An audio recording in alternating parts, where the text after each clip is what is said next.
So as advertised, a huge part of this ceremony is welcoming this marvelous class of 2018, and I can think of nobody more spirited, more engaged in the world, and more representative of the connections in the world than Masha Gordon. Let me tell you a little about her. She is a businesswoman, a philanthropist, proud mother of two, 8 years old and 11 years old, worked for a decade at Goldman Sachs, highly successful in the world of international finance. Of course, a proud graduate of the Fletcher School of Law and Diplomacy. But she has spent the last 2 years traveling the world, climbing the highest mountain on every continent, and skiing to the North Pole and the South Pole. This has a name. It's called the Explorer's Grand Slam. I myself have done it 4 times. That's not true. They actually have a height requirement for doing it that I couldn't meet. In truth, I've never heard of anybody who's done this. She is remarkable in every dimension. She is a member of the Fletcher Board of Advisors. She herself is a dual Russian-UK citizen. She represents the best of the Fletcher School in her spirit, in her acumen, in her ability to connect the world. Please welcome Masha Gordon.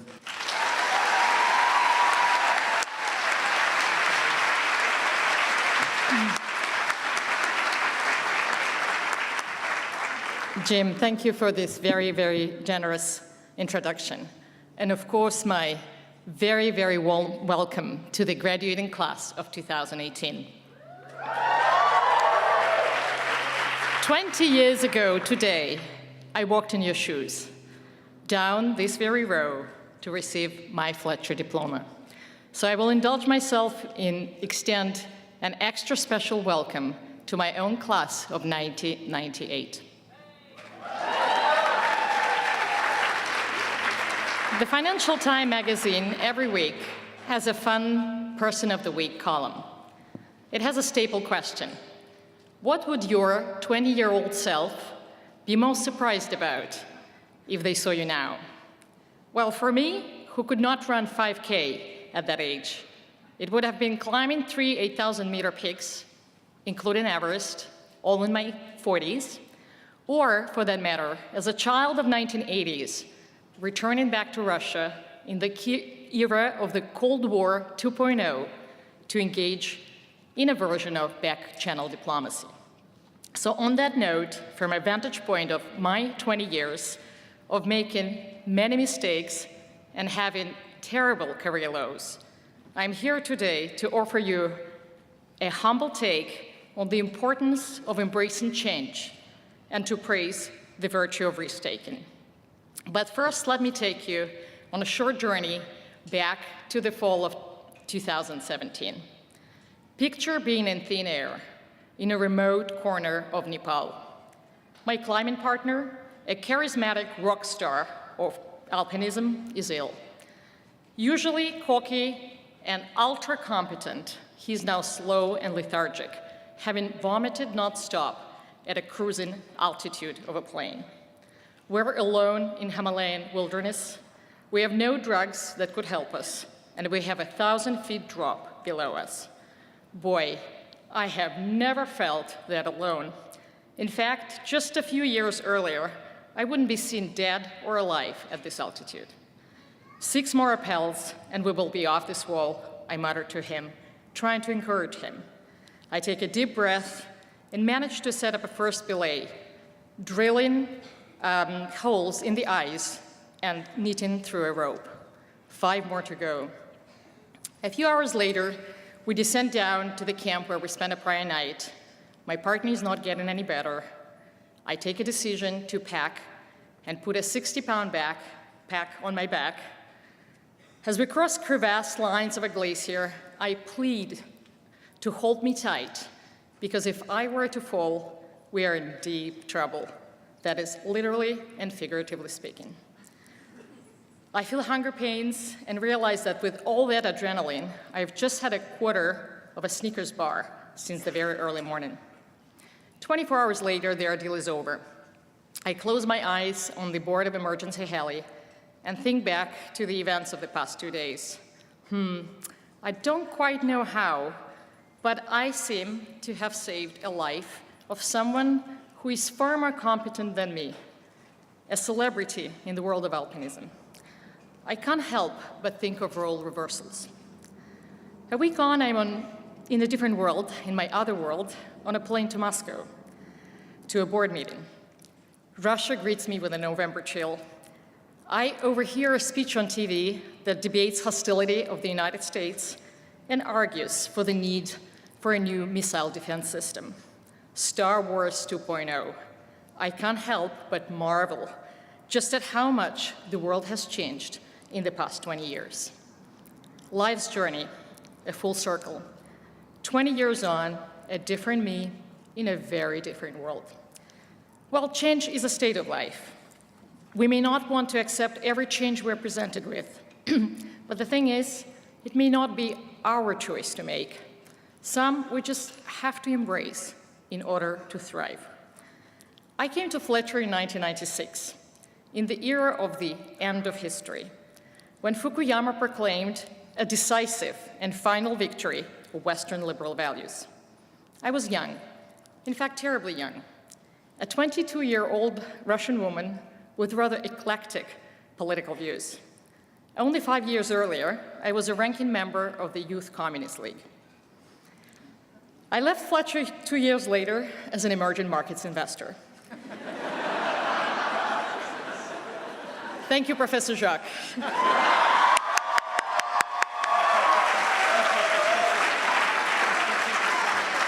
Well, Fletcher has that quality of turning one's world upside down and reorient it in the most improbable ways. When I was graduating from Fletcher, I applied for, I'm not kidding you, probably 100 jobs. I figured the numbers game would work. It did. I have received many offers from the most prestigious and successful firms. One from a company called Enron, another one from Lehman Brothers, and another one from Bear Stearns. Turns out that, looking back, half of the companies on this list no longer exist. There's a message here. Compared to what may have happened to me have I accepted any of these offers, I had a pretty conventional career start. You can't go terribly wrong with joining Goldman Sachs. Or so it seemed. I joined the emerging markets team as a Russia specialist on August 19th, 1998. I'm not kidding you, the day of Russian default. I have concluded on day one that my career was over. Yet in the years to come, it turned out that starting in a deeply unfashionable part of the business gave me a head start, and ultimately an edge in a field that ended up striking big. But you can be sure of only one thing. Good times always come to an end. So 16 years on, and 3 emerging markets crises later, I found myself waking up every morning feeling like a fixture from that movie, The Groundhog Day. Boy, if I ever again have to sit on the meeting with management of Gazprom or Petrobras. I felt a need of change, a need for reinvention. Change? How hard can it be? I was 40 years old, and I thought I had a stellar resume. I was also a woman, and I most definitely did not play golf. On my journey of reinvention, I met many people. Some were very encouraging, like Dean Stavridis, who invited me back to Fletcher to have some thinking space and teach a pro bono class. Some were, well, realistic, to put it politely. 2 months into my journey, I met a headhunter and a fellow, former MD of Goldman Sachs. After my passionate elevator pitch as to why I would be a terrific board member, she politely inquired of me about my real age and told me, a mother of 2 young children, 40? There's no way you can get accepted in a boardroom full of men in their 70s who are passionate about golf. Use your time productively, have another child. Well, that advice didn't go down that well. It pushed my competitiveness button. You know that one? I will prove you wrong. Still, I understood that instead of trying to break my head against the gold-plated doors of NYC or FTSE-listed companies to secure my first board role, I should focus on my unique edge, my understanding of both Russia and the West, and of course, a practice of back-channel diplomacy. In fact, your edge as well. Shortly after Putin's annexation of Crimea, I pitched my candidacy to Western shareholders of one of the largest EM companies. They jumped on an opportunity of having someone they trusted and knew. In contrast, my former colleagues were far more skeptical. Ooh, a risky move. You will burn your reputation. Well, having thought long and hard about it, I took that risk. I kind of had to if I wanted to get on that boardroom track. So after 20 years of being away, I went back to Moscow that had that vintage pattern of 1980s, feeling much like the time when my late father-in-law, a British diplomat, got kicked out of the Soviet Union in the tit-for-tat scandals. I found a topsy-turvy world. I took time to reorient myself and drew a Venn diagram of common interests, and then to start making pragmatic alliances to help safeguard interests of the minority shareholders. In the past 3 years, I often thought back and questioned that choice. Am I making a difference going down this unconventional path? Do I compromise myself? Well, Fletcher taught me one thing.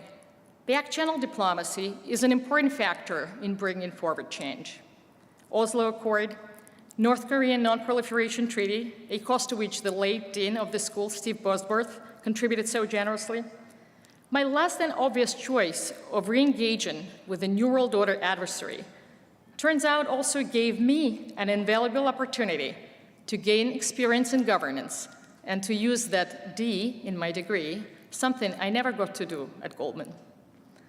Today, I'm a senior independent director and a chair of committees in 3 publicly listed companies, an experience I certainly wouldn't have had I listened to cautious naysayers. I use the front page test to guide my judgment and shield the reputation risk. That point of pivot in my career brought another gift, a gift of time. To be really happy and really safe, one ought to have at least 2 or 3 hobbies, and they must be real. These are not my words. These are the words of Winston Churchill, who took up watercolor painting in his 40s to help him cope with the demands of public life. Well, I did not pick up painting or gardening. Having grown up terribly, terribly unathletic, during that phase of my life, I developed a passion for something extremely physical, climbing. And I discovered a particular talent, that for tolerating pain and discomfort. A joy of waking up in the middle of the night in a crowded mountain hut next to 20 snoring strangers with smelly socks. Putting on crampons and walking for hours on a crevassed glacier to see a glorious sunrise. And after a meeting with that headhunter, I took a risk of breaking another taboo, another social convention. As a woman in my 40s, and as a mother of 2, I embarked on a 7-month-long climbing journey when I climbed and climbed and climbed until I broke 2 Guinness records.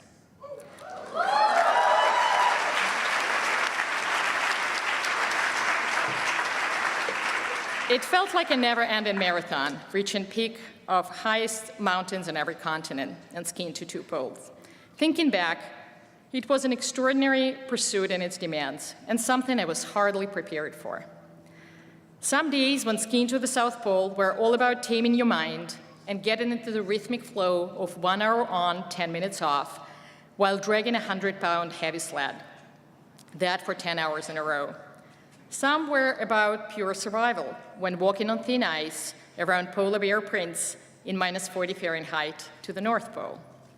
Sometimes hardships were of different nature, when I had to deal with a climbing partner in Everest who in thin air became so anxious about his own ascent that he became not very supportive, and in the present company I'm being polite. There, you just had to get in a tent, cry your eyes out, and convince yourself that tomorrow will be better.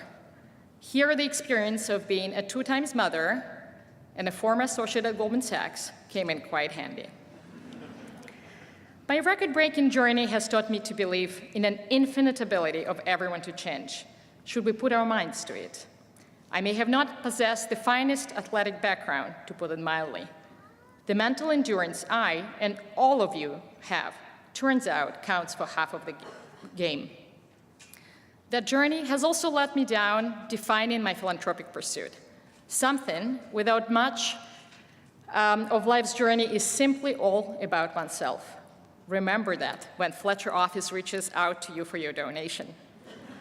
It's important.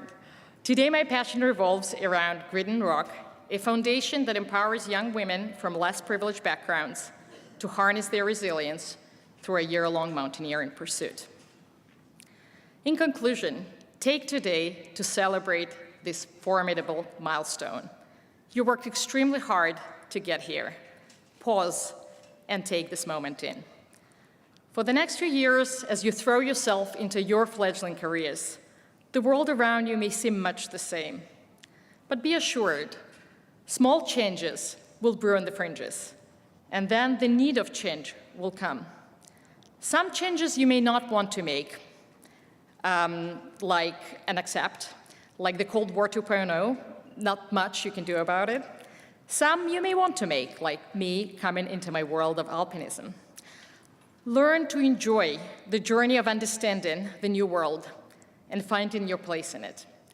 It just may harbor a great opportunity.